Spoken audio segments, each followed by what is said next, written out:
Don't let these up and down temperatures fool you. You know fall is coming and winter will be right behind it. It's time to set up your home for colder days and nights ahead. Dave Osborn, president of Trouble Free Plumbing, Heating and Cooling, is here to help. So where do we begin?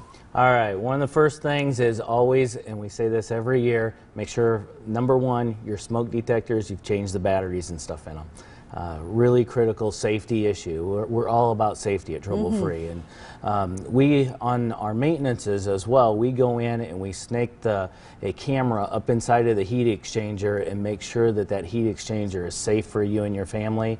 And it may have, you might see a crack in the heat exchanger, but because it's got a crack doesn't necessarily mean carbon monoxide might get into the home. Got it. So if there's a crack, it is a failure in the heat exchanger, and either the heat exchanger needs to be replaced or the furnace needs to be replaced. But that's what we do on tune-ups, and it's so important to do a tune-up on your furnace, especially as it's been a hot summer this summer.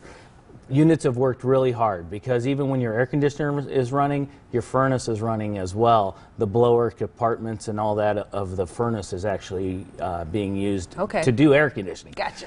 So we need to make sure that that unit is tuned up because it did work very, very hard this summer. So what does a tune-up entail for me as the homeowner? How long does that process take? It takes about an hour and a half to do it correctly. Oh, not bad at all. So we clean the inside of the unit. We make sure all the components, all the electrical components are tight because just with vibrations and stuff like that, things can get loose. So we tighten all those up, and then we check the heat exchanger to make sure that heat exchanger is safe, which is the transfer of heat from in the home to the actual burning part of the combustion of the gases.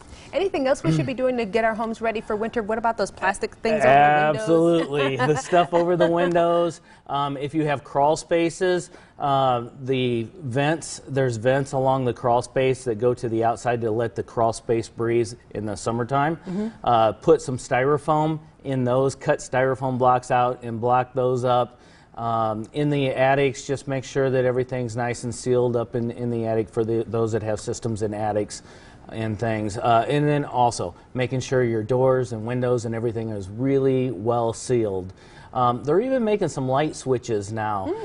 If you ever had in the wintertime ice forming on your light switches, well, they make some insulated type light switches that can go on to actually block that air infiltration into the home. I love technology. So in short, make sure you get your furnace tuned up, get that checkup done, keep the hot air in and the cold air out by sealing off the windows and crawl spaces. You got it.